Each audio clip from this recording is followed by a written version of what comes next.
నేను అస్సలు ఎక్స్పెక్ట్ చేయలేదు. ముందు వీడియోలో జస్ట్ లెహెంగా మాత్రమే పోస్ట్ చేశాను, కానీ ఓనీ బ్లౌజ్ చూడకుండానే అందరు ప్రైస్ ఎంత అని అడిగేస్తున్నారు. అలాగే లెహెంగా స్టిచ్చింగ్కి ఎంత కాస్ట్ చార్జ్ చేస్తారు అని కూడా అడుగుతున్నారు. నాకు అర్థమైంది, మెయిన్ ఆ లెహెంగా స్టిచ్చింగ్ క్వాలిటీ చూసి అండ్ అలాగే కలర్ కాంబినేషన్ చూసి ప్రైస్ అని ముందే అడిగేస్తున్నారని.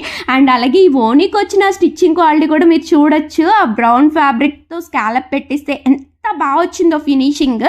అండ్ ఇంకా ఈ బ్లౌజ్కి ఎటువంటి మగ్గం వరకు చేయించుకోలేదండి. నేను ఇందులో ఎక్స్ట్రా యూజ్ చేసింది ఏంటంటే సన్నటి గోల్డ్ లేస్ మాత్రమే.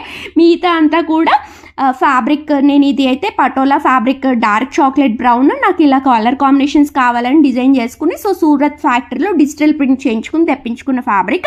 అండ్ ఆ బేబీ పింక్ వచ్చేసి నేను వైట్ ఫ్యాబ్రిక్ తీసుకుని ఆ బేబీ పింక్ కలర్లో డై చేయించుకున్నది అనమాట. అండ్ ఫైనల్ అవుట్పుట్ అయితే ఇలా వచ్చింది. సో బ్లౌజ్కి కూడా simple hangings and back neck కూడా సింపుల్గా జస్ట్ రౌండ్ నెక్ పెట్టించేసుకున్నాను. అండ్ చూడండి అవుట్పుట్ అయితే ఇలా ఉంది. ఎంత బాగుందా. అండ్ అలాగే ఈ ఫ్యాబ్రిక్ షైన్ చూసి అది ఏం ఫ్యాబ్రిక్ అని కూడా అడుగుతున్నారు. ఇది చినాన్ ఫ్యాబ్రిక్ అండి, చాలా బాగుంటుంది. జార్జెట్లో ఏంటంటే ష్రింకేజ్ ప్రాబ్లం ఉంటుంది, ఆ షైన్ అనేది జార్జెట్కి రాదు. బట్ ఇది చాలా స్మూత్గా ఉంటుంది అనమాట, ఈజీగా. నాకైతే నచ్చుతుంది, ఈ ఫ్యాబ్రిక్ని చూస్ చేసుకుంటాను నేనైతే. అండ్ ఈ విధంగా జస్ట్ సింపుల్గా రెడీ అయిపోయాను.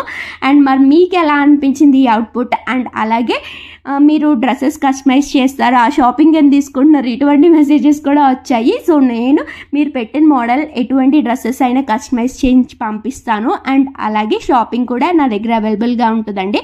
అండ్ లెహెంగాకి వచ్చిన బార్డర్ ఇన్ ఇంచెస్లోనే పెట్టించుకోవాలి, మీ హైట్కి తగ్గట్టే పెట్టించుకోవాలి. అది డీటెయిల్గా నేను నెక్స్ట్ వీడియోలో పోస్ట్ చేస్తాను, ఎందుకంటే ఈ వీడియో లాంగ్ అయిపోతుంది కాబట్టి. And do follow for more tips. Bye bye.